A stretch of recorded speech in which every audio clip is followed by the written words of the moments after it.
Welcome back. This is Sports Extravaganza. My name is Tony Kwalandas. Thank you for staying with us. Every Saturday, be sure from 4 p.m.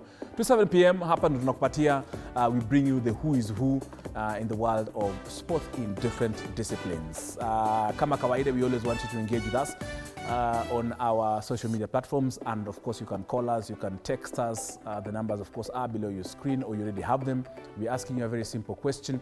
I know we're getting into rugby, but we're asking a question about football. We're asking you, what is your prediction for the Shabana versus Gor Mahia top flight football game that we play tomorrow at the El Stadio Gusii this Sunday? What is your prediction for that particular game between Shabana and Gor Mahia? Talk to us. You can call us, you can SMS us, you can WhatsApp us, you can, all those channels that you have available to you.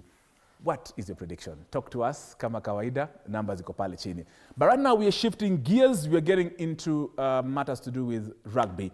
Earlier on, of course, we had the ambassador, the Iranian ambassador to Kenya, His Excellency Dr. Ali, yule ingine jina imenishinda. But right now I have the head coach of should I call them the undisputed team, big team in the Kenya Cup.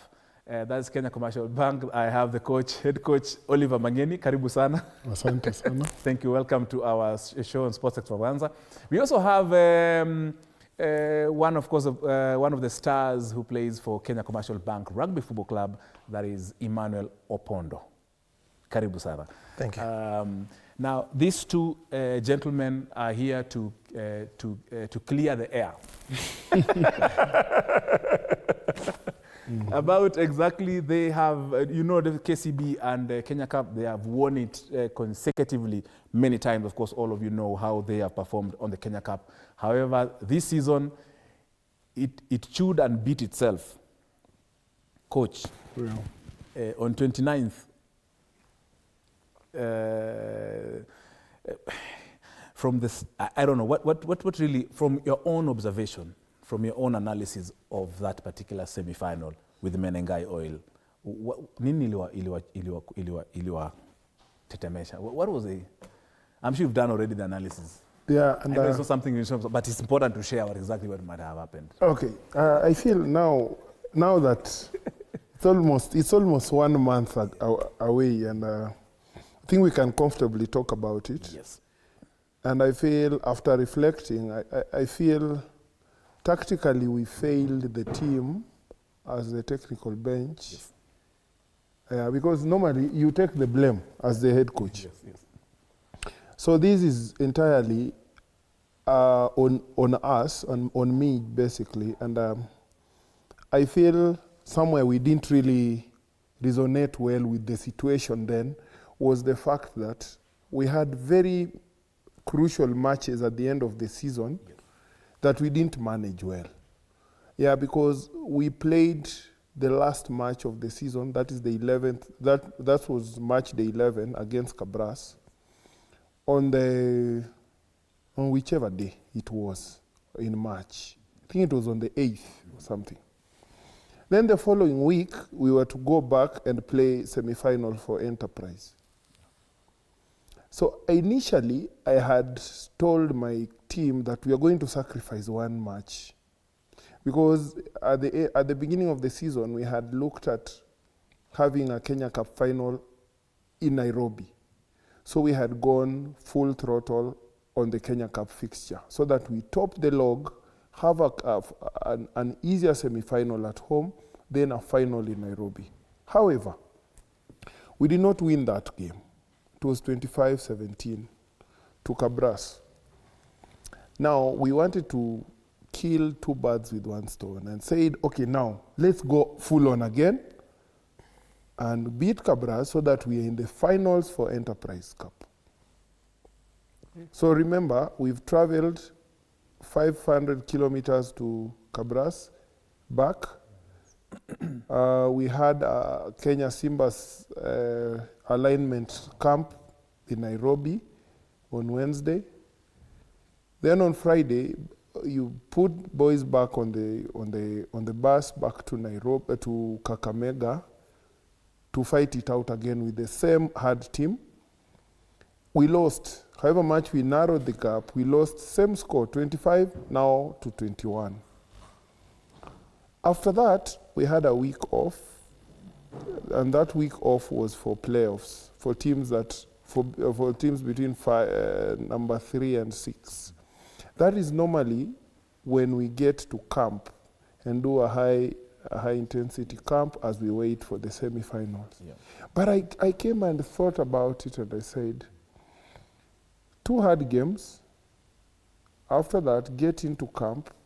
After camp, go into another hard semi-final against a team we barely beat. We beat them by I think it was a fluke. We just beat them 29-27 on the buzzer. Yeah. So on the day, I feel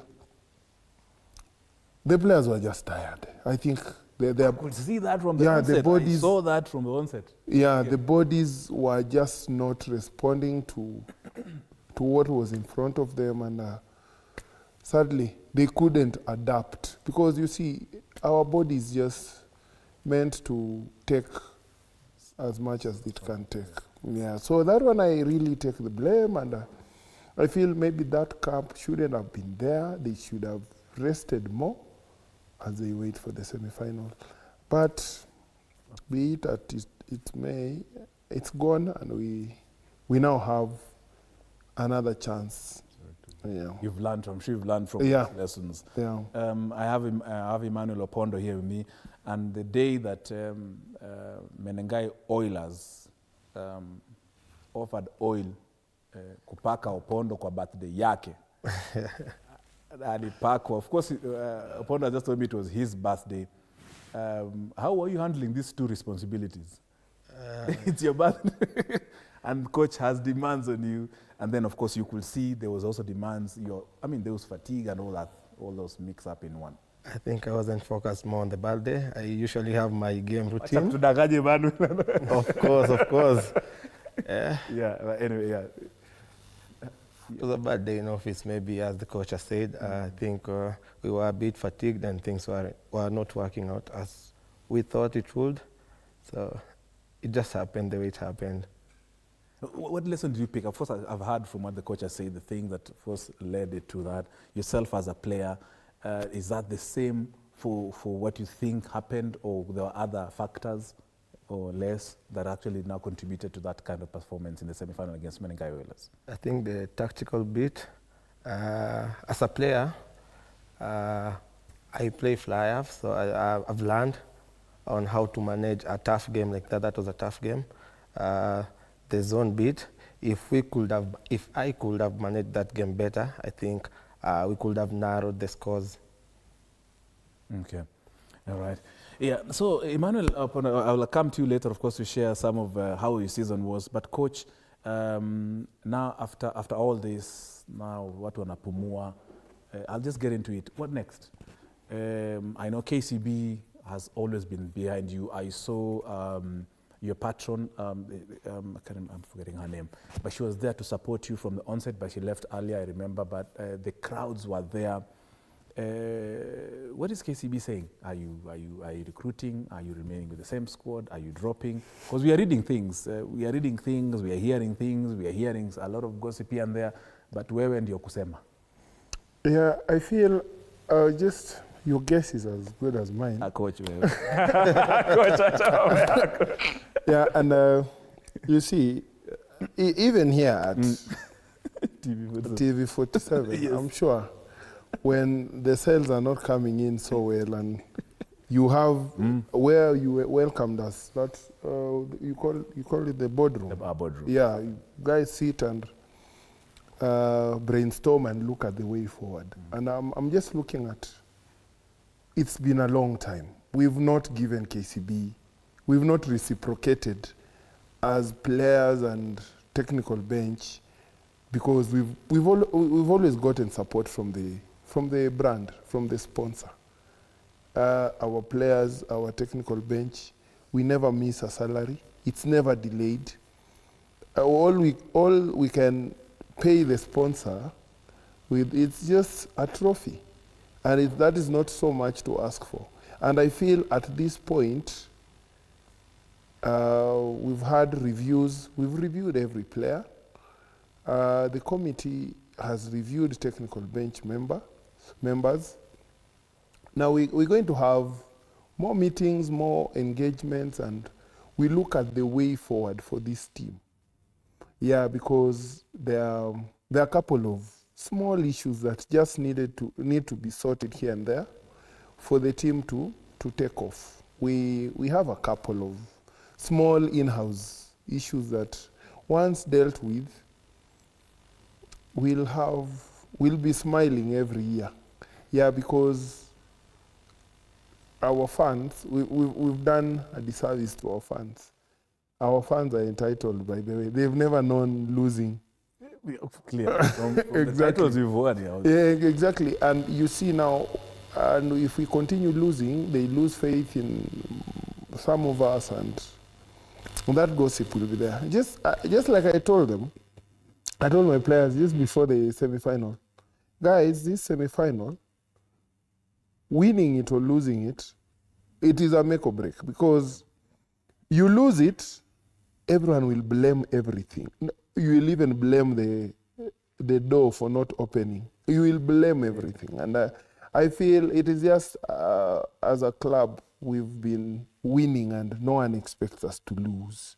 So we'll have a sit down on Friday, I guess, with the technical team and marketing, and we forge forward for this team.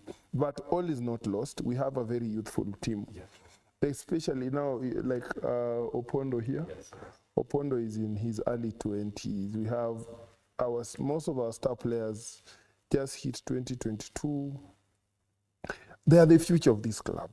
And talking of recruitment, yes, of course, we'll get to, we'll have to get a few players to reinforce some of our departments that we felt were not really stable in the season. And I'll ask you later which clubs or schools or teams you'll be raiding to get more under 20s like Emmanuel Opondo. But let me bring in Emmanuel. Emmanuel, of course, for the benefit of someone who's just who's coming in, who's just meeting you on our screens right now. Who is Emmanuel Opondo? And just a summary of where you came from. And for the benefit, I'm just asking this because most people think that you're just picked from pengine wewe ni beste ya Mangeni ama wewe unajuana na chairman Sasha and something like that. Just for the benefit, so they know that there is progression or there is that feeding program that you actually go through for the benefit of that. And now that coach amesema muna mkutano Friday, are your fingers crossed ama wewe fingers zako ziko tu sawa hivi Friday uko tu fit? Of course, we'll have some questions to answer on that Friday, but let me focus on my part. Emmanuel Opondo is a KCB rugby player, a student at DStv, and also working at Lipalex company. I started my rugby journey when I was 9 years old. I first played for Shamas Mathare when it was started at Depot behind Mathare. It's a hockey pitch. Then joined KCB Mathare at same year. That's when I started playing playing rugby. For the first trial was a try and error thing. Yep. That's when I played for suburbs from when I was 9 to around 14. When I joined high school, Koyonzo. Yes. I was in Koyonzo for 5 years because of COVID, you know. Yes, I remember that. Then went to DStv, played for Falcons. At the time, they were still playing nationwide rugby. I think we were the guys who took DStv to championship. Yes, correct. From there, I was scouted by the previous coach, Kolago, with his tech bench, called to KCB. Joined KCB on April 2023. Went for my first tournament in Great Rift Valley Tens, and we won the tournament. On the 7th beat, it was a bit hard for me to play for KCB during that season because of the transition and the transfer window. I managed to play Kabeberi and won Kabeberi, then played Safari, then again into this new season. And here I am still playing rugby for KCB. Well done, and I'm sure you're very happy that you'll be rubbing shoulders with Daystar next season. I'm also a former student of Daystar, but nilitoka bado kama uko primary school. years ago. Yes, I graduated in 2006. So coach, ulikuwa wapi 2006? Usiseme. Coach, usiseme. But coach, what was your one big challenge this season? One big challenge. And then what was your one big wow moment for KCB this season? Okay, let me start with the biggest challenge this season. You see, when there is change of guard, and you see, I've been a student of Colago. Yes. And been a player under some very great coaches like Jerome, Paul True, been under Snooki, Paul Odera, Patanko Tieno. And if you look at how all those coaches took me through sessions, it wasn't the same. And I, as a person, I didn't want to copy any of the coaches. I wanted to pick a few from different coaches, a few tips from different coaches, and make me. Then now, me giving players my philosophy. My philosophy is not Colago's philosophy. It is not Tank's philosophy. That letting players buy into my philosophy, especially players I played with, was a challenge because they weren't, for me, I wanted to play a certain brand of rugby. Running from start to end, it's full throttle. It's some good running rugby. We've come from an era where we were going physical, pounding, and people are still not adjusting to my brand of rugby. So if you looked at initially when we were meeting teams at the initial, we were giving them huge scores because that is how I wanted us to play. But at some point, the bodies of especially players who've played with me, and they're a bit old. I wouldn't say old, but they've been there and they don't buy into this running bit of yours. That is the challenge I got. But as time goes by, I've gotten to a point, I'm writing my story, and this is how I want to play. So you either in or out. So that is the biggest challenge. That has been the biggest challenge. Players buying into my rugby philosophy. And my wow moment, I would say, let me just refer to one of the games. And I feel the best game these players have played this season was our match against Nondis. And it was a wow moment because as a coach, I normally have a pre-game brief. When the coaches brief, I give them a brief and on what I want them to do. It's just a recap. We train on how we want to play different games, but during that coaches brief, I sit them down and tell them, guys, this is, now you break it down and this is what we are focusing on. And it so happened that match was being officiated by one of the referees that everyone was like, no, anytime that referee picks up the whistle, guys are like, we are losing this match. Then I said, guys, how to beat the ref and how to beat the opponent. And trust me, by halftime, they had done everything I told them. Did I tick the boxes? They had ticked the boxes, and it's only 1, 2, 3 things that they hadn't done, and I reminded them to go back and focus on that. we played the best brand of rugby I had envisioned the whole season. You get. And we got a bit of naysayers saying, oh no, maybe. I'm like, okay, guys, this is how I want us to be playing rugby. We'll put the referees aside, we'll put the opponents aside, and we just want to play. If you stick to this script, trust me, you're going to get these results. Then now, one of the games that they didn't do that was the Kenya, the Enterprise Cup final, semi-final against Cabras. I gave them a script. They went off script completely. I got so mad, and I feel at halftime, I asked them, you guys, I've told you to do A. You haven't done A. You've done B. We are losing terribly. What do you want me to tell you? Do you go back to the script so that we see? I don't know whether Opondo was part of that game, and I was extremely mad. Yeah, I think that is the challenge and the wow moment for the season. Opondo, are those the same wow and challenging moments for you? And tell us from the player side, because I'm sure you're speaking on behalf of the entire squad. Those challenging and of course the wow moments.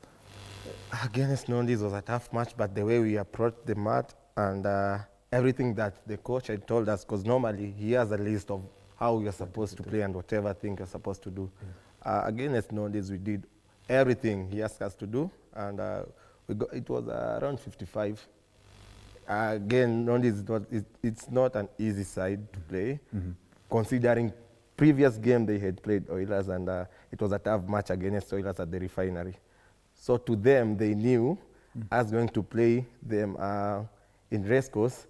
To them, they knew they were going to win against us, but it's not fortunate or unfortunate, because it's not luck, because we had worked for that, and we did whatever we were coached to do. And against Cabras, our Enterprise semi-finals,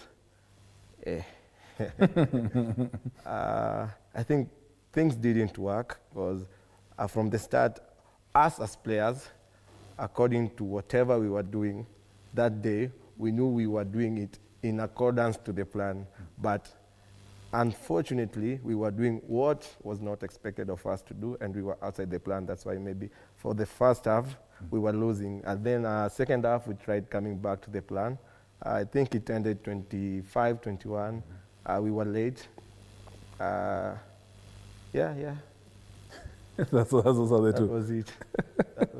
Emmanuel Opondo, flyer of KCB. Coach, as we wind up, you have 2 minutes. KCB, I'm sure they've been there. You mentioned it earlier, that they're really, the best you have given them is a trophy, but there's more actually that you should have done this season. What are those small things in 2 minutes that really KCB has ensured that the likes of Opondo and the rest of the team are really functioning as they're supposed to be? Yeah, I feel KCB as one of the teams in the Kenya Cup, top tier rugby league in the country. The bank has done everything possible to make players and coaches comfortable. I don't think there is a team in this country that gets their salary on the 23rd every month. Emmanuel. I don't think there is a team in the country that moves in a very classy corporate bus. Hakuna kushare viti at KCB, guys using. It's not like Paradiso. It is 2-seater, like first class. 3x2. No, it's not 3x2. It's 2x2 comfortable seats. Adjustable seats across the country. Sleeping and getting accommodation in 5-star hotels. I don't think there's a team, not even Cabras, that has beaten us. Utamusha Rai. And you see, we do a lot of. They banter me. I banter them most of the time, and I meet them more often. And even the chairman, some of them are my friends, Yes. all of them. And I feel KCB has made rugby very, very Professional, semi-professional. semi-professional, yeah. And I feel it's now time to give back, because just looking at the CSR, a bit of what they do to get kids balls in high schools, they buy kit for kids. They're giving a lot. They're giving so much, and it's gotten to a point, even us, we need to reciprocate. And there's a lot. KCB, you need to reciprocate. Of course, your patrons and your chairmen are all my good friends. Of course, and are good friends to TV47 and Radio 47. So, Coach Oliver Mangeni, thank you very much. Really for sharing. I know we can have a conversation about KCB from here to Timbuktu. It's a long conversation. But let me just allow them to go and prepare for their next Friday meeting. Emmanuel Opondo, definitely a fly half at KCB. Well done for the job you've done. And of course, we wish you all the best. We'll still, of course, keep on engaging you and asking you to come and share your lovely story, because people need to know Koyonzo is a big name in schools and all that, in bringing up talent, especially in rugby. So those kind of stories will be very beneficial to our audience. Asante sana, Emmanuel Opondo. Thank you so much, Coach Oliver Mangeni. And of course, the entire KCB Rugby Club. We appreciate, of course, for what you've done. You are champions. You're still champions. Hii ilikuwa tu ni koma. So next season, weka kichwa juu. We're taking a very, very, very short break. We'll be back. Don't worry.